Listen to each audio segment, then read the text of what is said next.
Welcome to Frame of Reference, informed, intelligent conversations about the issues and challenges facing everyone in today's world. In-depth interviews to help you expand and inform your frame of reference. Now here's your host, Raul Labreche. Well, welcome everyone to another edition of Frame of Reference, Profiles in Leadership. And today, if you tuned in, if you have downloaded today's podcast, all I can say is bravo, because you are in for a treat, as I know I am in for a treat. I had a lot of wonderful guests over the years, and it's always fascinating to me, the people that God has brought into my life that I get to talk with, that I probably would never have gotten to talk to if it weren't for this podcast. So, and today's guest is no different than many of those people. Today I'm talking with Mr. Geoffrey Reid, and Geoffrey has one of the most phenomenal career trajectories that I think I've seen. He refused to be defined by a single discipline. He started as a Canadian public policy analyst. He added graduate degrees, pursued doctoral studies, taught negotiation and conflict resolution at Concordia University's School of Graduate Studies, and then in 2000, walked into a junior sales position knowing nothing about sales. And by the end of the first year, he generated more new personal sales revenue than any other employee in North America. So rose through the management, became a CEO, yada, yada, yada. I mean, Geoffrey, it really does read as something like, oh yeah, too, and I suppose he invented a cure for cancer too, didn't he? So, welcome, Geoffrey. Thanks so much for joining us. Thank you, Raul. It's a pleasure to be here. So did I miss anything key, like, marriages and children and favorite dogs or anything of that nature? So... Look, all of the above, but for today's purposes, I think we could probably keep it to our northern climates. You could probably see a little bit of snow behind me at the moment. I know you probably have snow where you are as well. So most of our melted away. So much longer. Yeah, we're a little luckier than you. Yeah, we had about 13, 14 inches that melted away. Then we got another 5 or 6 inches that now is melted away, and we're supposed to get a cold spike again this evening. So my mother used to say, if you don't like the weather in Wisconsin, wait a minute. So, and how true she was. So, but you're up in Montreal, so you're a bit further up the latitude scale than we are. So that makes sense. Yeah, probably. I'm not sure, but probably a Chicago climate, I would say that. Are you really? I've noticed over the years. Yeah, less wind, but probably a similar type of climate here. Okay. All I know is we appreciate the summers that much more because of what we go through the rest of the year. So isn't that the truth? It's a period of gratitude. I remember a few weeks. When was that? Back at the beginning of January, end of January, where we had another one of our polar vortexes. Or when it gets down to 19 below in the daytime, and the high is negative 22 at night, kind of thing. And I always think to myself when that happens, like, yeah, people in California, they could never handle this, but we can do it, kind of thing. So, you take some sense of, security in that, I guess. Anyways, well, as well as anyone that I like to start out with a little thing called My Favorite Things. If I had the money, I would pay Julie Andrews to sing it for us and have our own frame of reference version. But I don't, so we don't. But we can imagine that in the background as we move into this. So I'm going to just ask some things. This is a very much a abstract, whatever comes into your mind, Rorschachtian style test. There are no wrong answers. There are only ways to get yourself in trouble. So if you say the wrong thing and the wrong person's listening, whatever. So this is where my filter will prove itself. We'll see.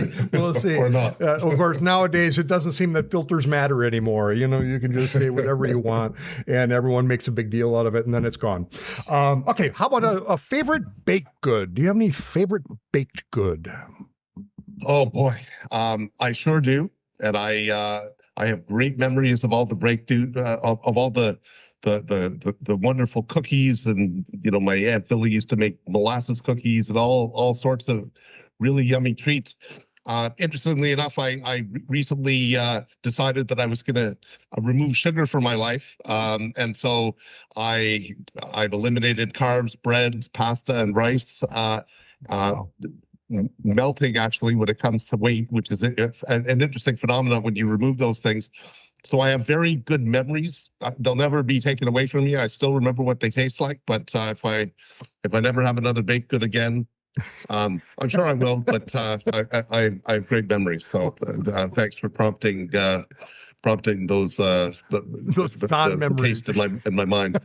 Well, then let's see what we replace it with. Do you have a favorite fruit now? Is that something that replaced some of those? Yeah, look, there's a lot of sugar in fruits that I've kind of noted through my research, but I still have raspberries. I still have pears and plums, things like that. But there are some fruits that I'm kind of avoiding, not for any other reason that I've just decided that I'm going to see how I feel going for 6 months without sugar. And I didn't realize before doing this, even eliminating a lot of the fruits, how good I feel having made that decision all the time. I didn't realize how kind of bad I felt before. Sure. But just thinking that was the norm. So, so yeah, definitely some little bits and pieces, but still lots of things to avoid, unfortunately. How about do you have a favorite animal? I like cats and dogs. I've had both, and they both have taught me a lot about the world in their own ways. Whether it be the eagerness and the enthusiasm of a dog, or the aloofness of a cat, and how to apply that in the world to function better. There's lots of things the animals, and as well as unconditional love, which is arguably what any of us are looking for. Right. I've often thought, it seems to me that dogs function as if we're the only person in the world, and cats function as if they're the only person in the world. It's just it's an interesting phenomenon. I think, a lot of people don't like cats too. And I've speculated before. I think it might be because cats just don't really care if you care about them or not. So, whereas, dogs are always looking for our approval and, please don't be mad at me, master, whatever. So how about, do you have a favorite movie? I do actually. I love Interstellar with Matthew McConaughey. Really? Okay. That's been getting a lot of airtime lately. It's as if I don't know if it showed up on Netflix or somewhere, but all of a sudden there were a lot of people talking about, that's an important film. You need to go back and watch it again. I remember seeing when it first came out and it's a little bit of one of those films where you're like, what the hell just happened kind of thing. Especially after it goes through the black hole, it's just kind of, what? And so, but McConaughey's films are kind of that way too. He's always picking something that makes you think. Which is totally appreciated by me, at least. How about a favorite book then? Oh, I could list a bibliography of what I have enjoyed, what's gotten me to this point, and having traveled the world and looked at all the philosophies and schools of thought, and gone through all sorts of self-help and different things. I could list so many of them, but one that I've been reading recently is one called Humankind, and it's by a Dutch author. I'm just looking at to my Rutger Bregman. It's over on my bookshelf over there, and it's just fascinating from the perspective of it's kind of the opposite of Lord of the Flies, and the whole idea that we're all selfish and fearful in our purest form. It's kind of the opposite. It really, using world events over the 20th century, really showing that it arguably we're a cooperative species that has thrived because we care about one another and will take care of one another. And it really does. I guess what the reason I would single it out is it really does. In a unique way, counter so many other books that argue the opposite, and it's a happier way for me to look at the world when I consider things that way. It was interesting too. It makes me think of the research that's been done about part of why dogs have been so successful is in that they learned to trust us, to have a reciprocal relationship with human beings that was beneficial to both of us. And one of the things that they pointed out in it was you can do. They have done experiments where the dog has two cups in front of them, and the person puts a treat underneath one of them and then moves it around like a three-card Monte kind of thing. And then at the end of it, the person will point to the one that's got the treat under it, and the dog will immediately go to that. So whereas a monkey won't do that. A monkey doesn't get that we're there to help them and that there's this reciprocity going on. And they're positing that it has to do with the dog just learning that others can help, and then it in turn wants to help us as well. So finding the pigeon that we just shot or whatever it might be, right? So, which is fascinating. And we need more of that, right? We need to help each other. Reciprocity makes the world go round, and if dogs are smart enough to understand that, whereas other species may not be, what a unique characteristic of that of that species. Heck, we have lots of politicians right now that don't understand that. So go figure. So how about if you could be anyone, Geoffrey, if there anyone in history or anybody in the world, who would you be and why? Oh, look, I would want to be a benevolent monarch or an altruistic spiritual leader, and I could get more specific, but I just think that that theme would be sort of in many ways what I aspire to be on this earth anyhow. And even though I'm very far away from that, even if that were the ultimate goal, at least some of my decisions might take me in that direction to a small extent here or there. Yeah. I've often thought that a benevolent dictator would make a lot of sense. So, just somebody that cuts through all the nonsense and just says, okay, this is the way it's going to be. This is for your best. And, if you don't see that now, you'll see it soon. But I really am looking out for your best good. How about, we'll wrap up with this. Do you have a favorite memory from childhood? Oh, boy. Look, I do. It was just growing up with my family at our family cottage, spending my summers, with great blessings, being able to fish and windsurf and canoe and really just becoming one with nature and one with my family. It was just that to me, that's probably the warmest memories that I have, generally speaking. Do you find yourself going back to that place? That you, I guess in my life, I found stressful times, it helps to remember that history, to remember those places. Do you find that that's the case with you too? Yeah, 100%. It really is a coping mechanism. And when nothing mattered, there were no worries in the world. It's what am I gonna when am I gonna be back for lunch, and when am I gonna get off my windsurfer, and how am I gonna get home with the wind blowing the wrong way? I'll figure that out. But yeah, apart from that, but life is so peaceful, and it was in the moment, and it was in the now. And if I were to looking at an Eckhart Tolle or really focusing on the power of the moment, and and the past and the future are really not where the power lies. So yeah, I'm living in the moment. It really brings me back to that particular best practice, which I still hone in on today. It often seems to me that youth is wasted on all the wrong people. So, so if only we could know now or then what we know now, right? Oh, so 100%. Well, there's so much to talk about now. We have what? Well, hopefully we have about a half hour, if that's right, because we got about 15-minute late start. So, let's get into it. I was actually drawn to your TEDx talk that you did on the quantum power of belief. belief, which right away I saw that title about the quantum power of belief. Okay, Schrodinger's cat. What are we talking about here? Heisenberg principle. What's going on? Tell us a little bit about that. You were able to fuse neuroscience, psychology, and quantum physics together to come up with. Isn't that where the belief engineering came from? Is that correct?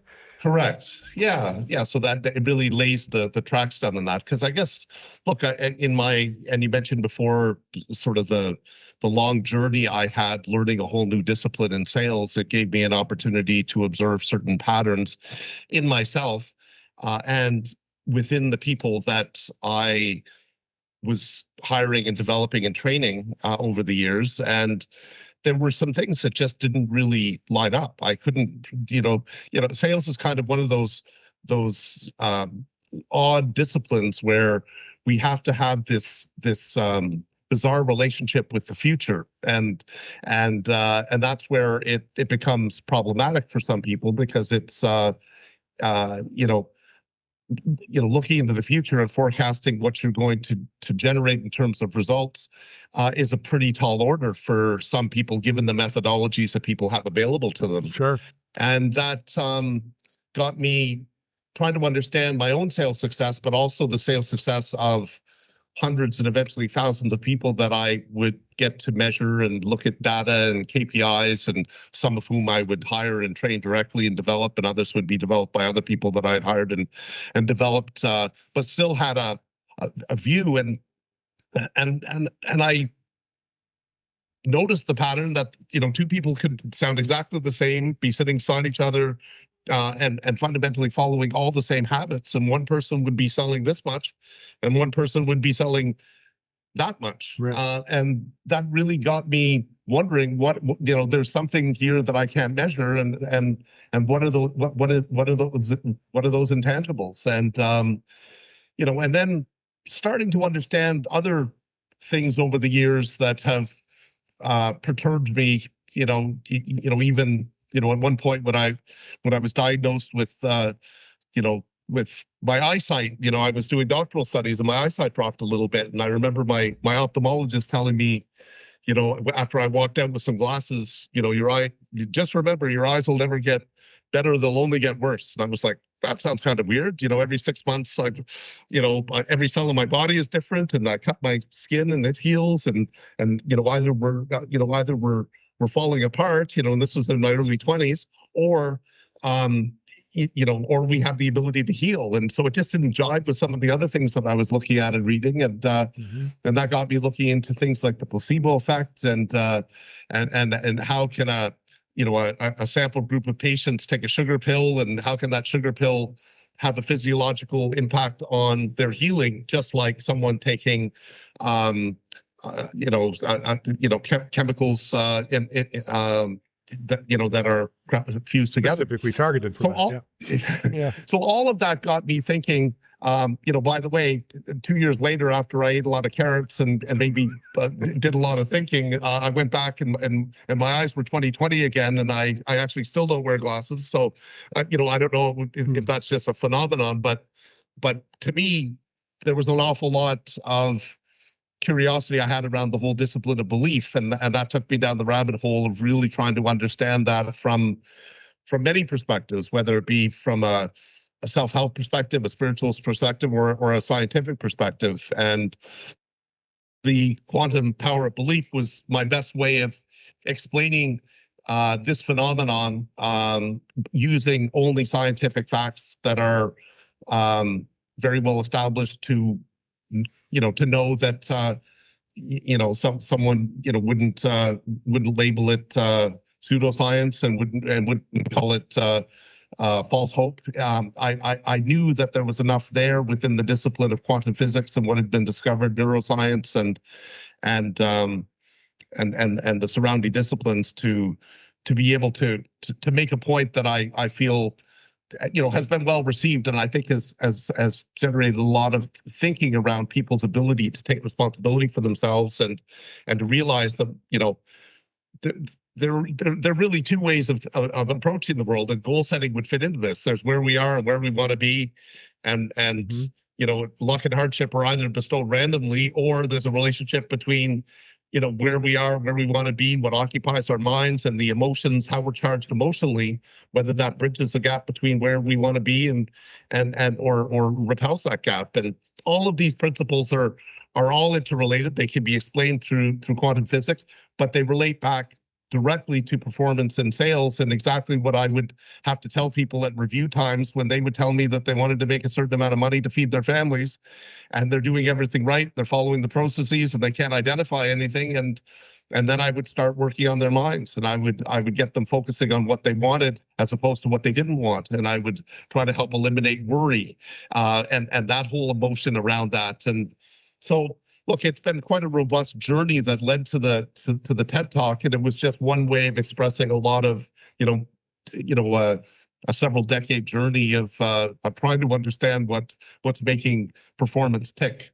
Well, I saw you have a phrase that I ran across, that the first sale that matters is selling yourself on your future.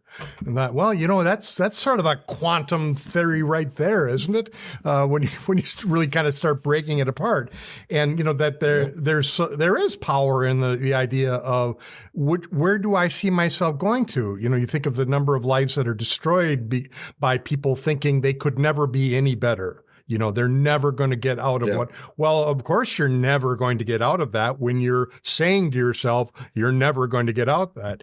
And, there's that weird point, though, where when does belief become foolish belief versus realistic, attainable belief? Any insight on that? I mean, because it does seem like some people believe they're going to be the greatest star in the world, and they're going to have a singing career, and they can't sing worth a darn, and you're like, what are you going to do? Sing to the Toad's greatest hits? I mean, I don't get it. Where is that coming from? So there has to be sort of a fundamental or some kind of a base level limit to belief can do this, but come on, get serious about things right here. So look, of course, that we're all sort of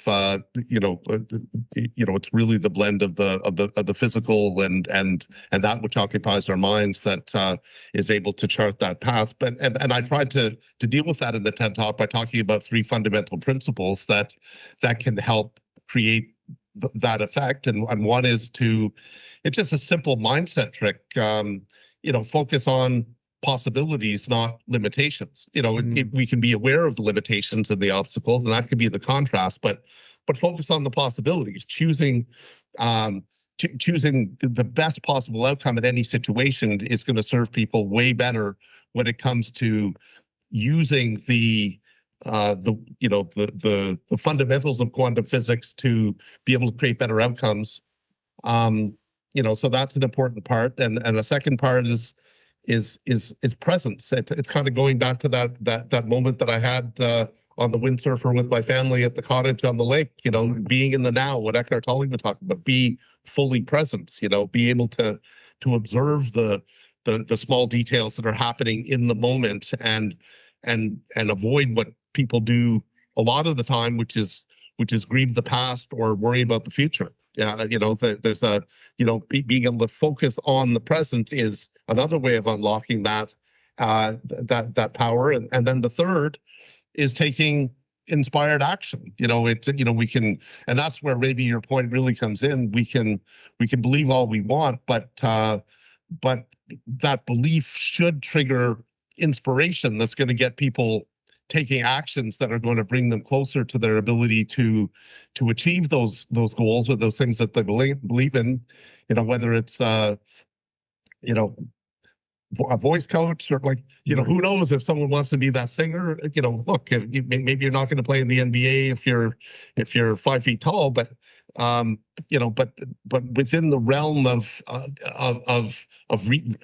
what people can come up with as being something that would really make their life fulfilling, people can definitely shape outcomes through applying a few simple principles. One of the principles that you talk about is selling in general, right? That whole concept of which until I saw your comment about it, I thought this is so ridiculous that in business schools we spend very little time in business school teaching people about selling. And I've worked at companies where if there weren't salespeople, there would be no company. It's just Right. there's a lot of other overhead and a lot of other things that are going into the company, but the sales guys are the ones that really bring the butter home, right? And yet those sales guys too didn't learn sales from a book or from going to a class or whatnot. They learned it through being a certain type of person, that was inquisitive, that would ask questions of people, so that in order to make the sale, they found out what was the best thing for that person that would meet the needs that they had. So why do you think that is? Why do we have business schools that want to teach, all of these, wonderful concepts that are very many of them are true, administrative skills and, profit and sales and profit and margin and la, la, la, la, la. But at the bottom of the day, if you can't sell, it's kind of like, well, you can't breathe. I'm sorry, you're not going to be alive. It's just the way it is. So. Yeah. Look, that question is really what led me to writing my book, The Revenue Catalyst, Mastering the Art of Sales, because I could not figure out, as I was hiring salespeople over the years, eventually I started asking business students, how many sales courses have you taken? And some would say none, some would say one. I realized that business schools are divided into 4 disciplines, finance, marketing, accounting, and human resources. And even though there is some sales in marketing, it really is the passive side. It isn't the actual it applies maybe more in some environments like a B2C, but it isn't the negotiation type sales that is so that a lot of companies are resting their entire future on. That led me to having an opportunity at one point. I had an opportunity to be the president of the university that I used to teach at, who came to see me when I was in London as CEO for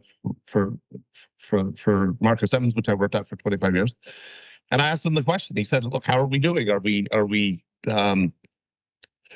grooming our students in a way that really can help your business?" And I said, "Yeah, look, I've hired some good people from your university, but why so little sales education?" And he laughed, and his response was something I wrote about in the book. He said, a lot of professors just aren't comfortable teaching things that they don't know enough about.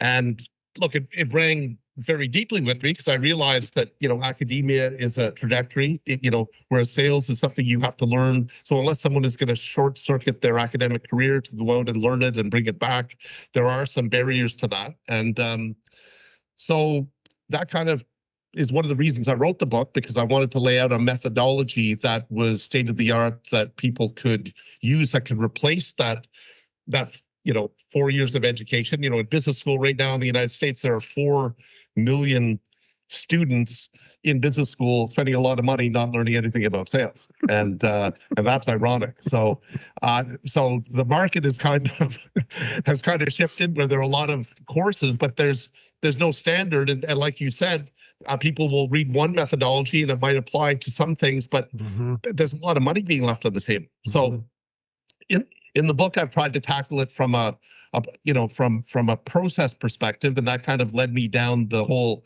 belief trail that led to the TED Talk, and from the TED Talk, that's led me to developing a whole new methodology, which I call the 5th pillar, which is the underlying layer that would apply to just about every sales organization. It doesn't matter how they sell.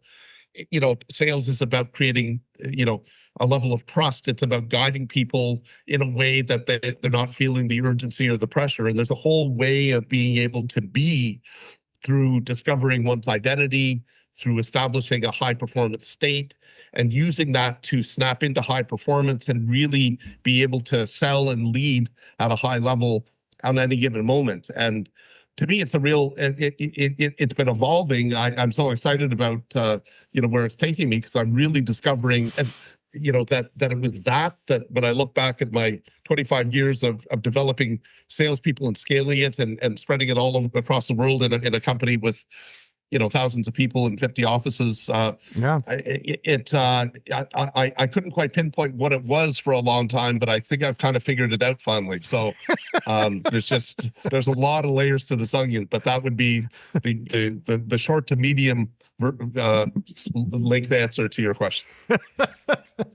Well, the other thing I kept finding as I was doing research for our talk, how many times I could identify with things you were talking about, because I come from a theater background, acting and directing. And, my Master of Fine Arts degree was in directing, but I was doing an awful lot of acting too. So much so that the MFA actors started getting pissed that I was getting roles that they wanted, you talked about one of the things already, being present, and one of the things that an actor has to learn is to be present, because if you're not present, it's usually just a disaster waiting to happen.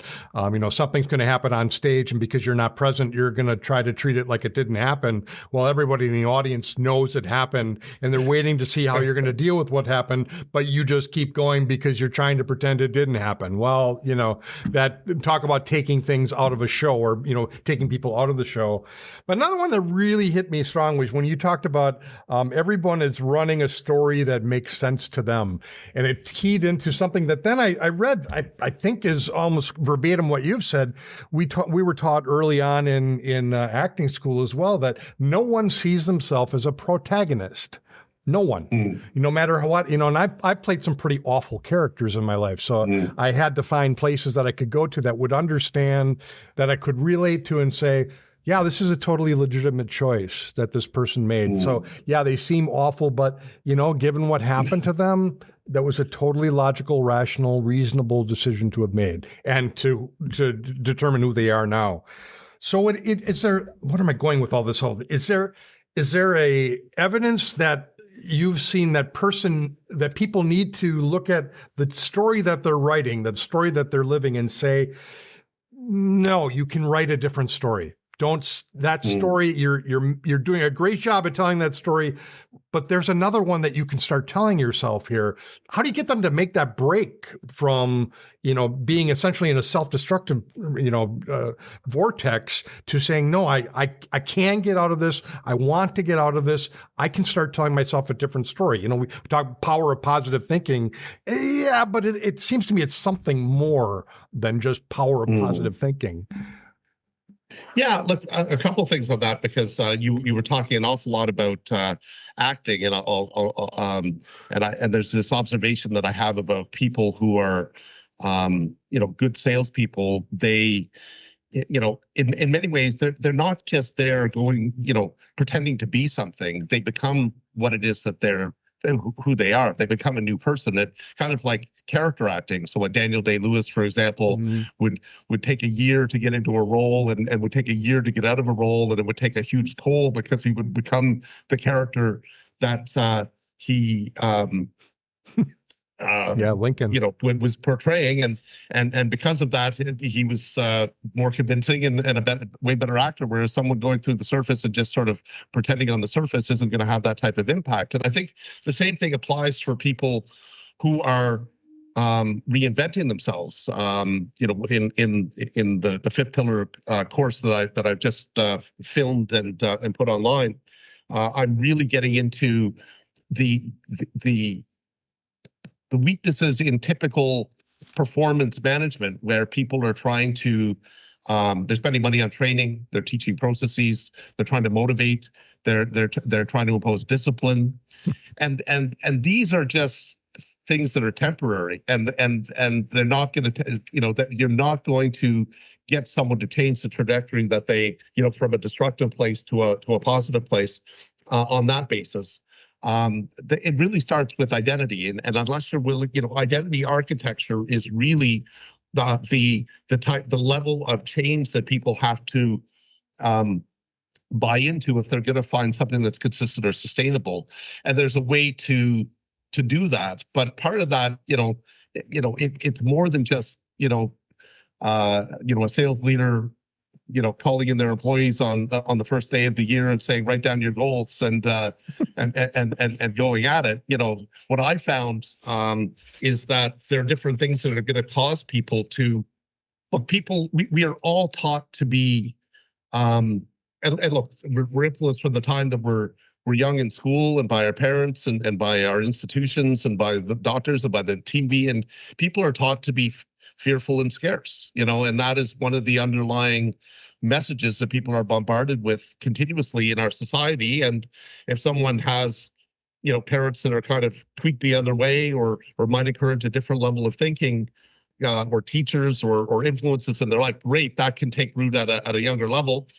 But if it doesn't, people often come into the world or into their adult years, feeling a little, can feel a little cynical or a little negative, or, they don't even realize that they are. They just think that's just the way we are, that we have to fear money, and worry about paying our bills and worry about, love and money. Those are the two things that are scarce in this world that cause people so many problems. So what I've kind of had to do is reconcile that in a few different ways. And I did this a lot when I figured out how to interview people to become, to join my team. And so I would do psychological interviews to really understand how people's mind works, people's tendency. All I was looking for were people who typically succeed at things that they set out to do, which is a pattern, who are fundamentally positive and will, someone who would say to me, there are no bad days, just different types of good days. That would be a good thing, because I know that they're sifting through the possibilities until they can find an upside. And so I would even get into interviews and I would ask people, would your friends describe you as a positive person? And I never really met people who would say that they're negative, but I met a few realists. But most people's perception of themselves is positive, whether they are or they aren't. And I could dig into that. And if I found someone that would naturally gravitate, because of all that conditioning, to the glasses half empty as opposed to the glasses half full, the pragmatic me probably had to avoid that person, because I knew that they were going to hurt me more than they were helping me with respect to what I was trying to build and the culture that I had already created that was high performance. And then I realized that that's not the be all or end all. There are people that can change, and sometimes there would be someone who's just been exposed to things that were not, that were negative and pessimistic, but once they saw how good they felt when they were in a better environment, that would become their new norm. So there were that, and sometimes people would hit rock bottom or have an epiphany. That would be another way for someone to maybe snap back and change that trajectory. Okay. But it's a complicated thing, and it's not a matter of black or white. There's a lot of layers to what makes that temporary, what makes that the usual, and what makes that permanent. Well, you think of like your journey with weight loss, right? And with just becoming healthier, it takes a step, and then the progressive, just staying with the step, staying with the plan, continuing on. Yep. So, I mean, maybe this is a good place to kind of try to bring it all around. So we're living right now, especially in the United States, it seems, but we're living in a time when people are locked in. There, are two camps here in the United States, I would say, that are pretty formidably opposed to one another, and their beliefs are just unshakable. Whichever side you're on, they are absolutely committed to that. Do you think belief engineering can work on that cultural level beyond just the individual level? And if so, how do you think that can be, I guess, scaled upwards, right? So that it could make a difference? Because certainly the path that the world to some extent, but the United States for sure, the path that they're on right now, it's unsustainable. And I don't like the way that it looks right now. I want to believe that, no, we are so close to having a world in which we can finally start solving all of these problems that have been around for thousands of years. We really are almost there. Come on, people. Come on. Get with the program. Yeah. Look, I think that it is a challenging world, and I think that throughout history, there's always been challenging things, probably since the beginning of time. And I'm not saying that these things are easy to ignore, but there are things that will take all of our energy. And there are things that if we pay attention to them, there are so many things out there that are upsetting, and they're upsetting things. And if I focus on those, I'm going to be upset. And I know that an awful lot of the energy that I have is going to go to trying to reconcile the injustice and this being unfair, and my being on this side or on that side. But when it comes down to a lot of it comes down to individuals and individuals being empowered to make a difference when they assemble collectively. I think that if more people could focus and not give their energy to things that they can't control, but put the focus on where they're going to make a difference with respect to their own goals and performance and their own identity, there's an awful lot of power in that, and it's contagious. And there are, there are people that underachieve everywhere because those upsetting things are taking all their energy in a continuous way, and there are people that acknowledge them and are aware that those are there, but they control what they can control and approach it more from world peace through inner peace kind of approach. So look, there are no easy answers to these things, but I think, going back to what I was saying at the beginning, since the beginning of time, there have been people that have bought into these causes and have been disempowered, and that's been their life because of the energy that they have left over isn't enough for them to accomplish their goals. And there are people that, in the midst of turmoil, have been able to achieve great things. And I think all we can do is what we can do as individuals, and by people with common. Cooperators find one another, and cooperators have a lot of power when they're together. Whereas the negators will find one another too, and almost cancel one another out. So I'm really, again, it's a tough question, but the answer I think does really lie in people's ability to be the best versions of themselves and to really not get sucked into other people's causes, even if they're empathetic to them. I keep thinking about it, and I'm paraphrasing this, but Buckminster Fuller years ago said, basically, stop trying to fight the status quo, fight the way things are. Instead, build something that is so much better that it makes the other thing obsolete. So, and I thought, that's really a wonderful way to think about it. Don't lose any energy, any thought, any time thinking about that thing that is obviously going nowhere, has never gone anywhere, is going to continue to not go anywhere. Don't even waste time thinking about it. Think about building the thing that you want to build that is going to be so much better, and it's going to be better. Make it better, and you'll just make it obsolete. People will see immediately that, why would I do that when I can do this? So, right? Let's build that world. So, folks, I've been interviewing Geoffrey Reid, who is the author. I forgot to mention this, Geoffrey. I'm sorry. The national bestseller, The Revenue Catalyst, Mastering the Art of Sales, which you've gone way beyond just the art of sales now in terms of how this is affecting things, especially when we start getting into quantum physics. That's a little bit beyond just sales, I think. But Geoffrey, anything you want to say about the book that we didn't touch on? Look, there are a few different things that I could talk about the book, because I think sales is a very misunderstood discipline because of the lack of education. And I guess what I would highlight is that we are selling from the time that we are children, and we're trying to get our parents to buy us stuff, and then we're trying to get our friends to do things, so there is a natural way that we learn that, and in many ways I would describe that as persuasion. Mm-hmm. Let's go here, let's go there, let's do this, let's do that. Come on, let's do it. Like pushing, and what I've realized and what I kind of teach in the book is that. That is a style of selling, but I would call it almost the most primitive way of getting people to do things, because it creates resistance, and people often will notice why would I do that? Whereas, I can ask you to do something. Hey, let's go here, or I could say, you wouldn't want to go there, would you?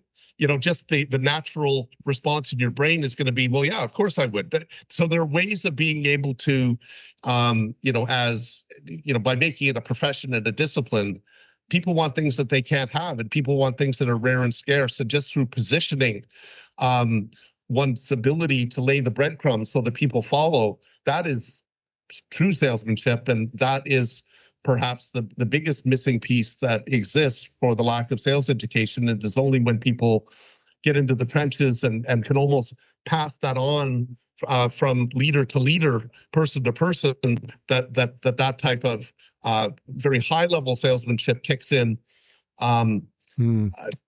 which is just so far from what a lot of even the best practices training does. I guess what I would say is I really tried to fill that gap and talk about resistance sales. Banks and universities sell, but they don't just give you the loan. They don't just admit you. They say, why should we? And that is the arguably the invisible method of selling that people have at their disposal that they don't often think about as being a way more powerful way of doing it. So that would be perhaps a quick summary of some of the themes in the book. So get the book, read the book. I've started reading the book. I admit, I'm going to be totally honest, I didn't get all the way through it, but I got into it enough to know, okay, I got to get done with this book. I got to get through the whole thing. So, and I guarantee folks, if you buy the book, if you start reading the book, you will want to get through the whole book. So it is definitely worth the whatever. I don't even remember what I paid anymore. I just said, the heck with it, I'm buying it. I don't care. So, but thank you. Geoffrey, thank you so much for being with me, for taking your time. I'm glad we worked out our technical difficulties and persevered through it. It's been wonderful talking with you. Absolutely, Raul. I've really enjoyed the time we spent together. Excellent. Wish you a great day. Thank you, sir. Take care, everyone, and tune in next week. Who knows who we'll have next week? There's wonderful people all around every corner. You just have to look for them. Take care.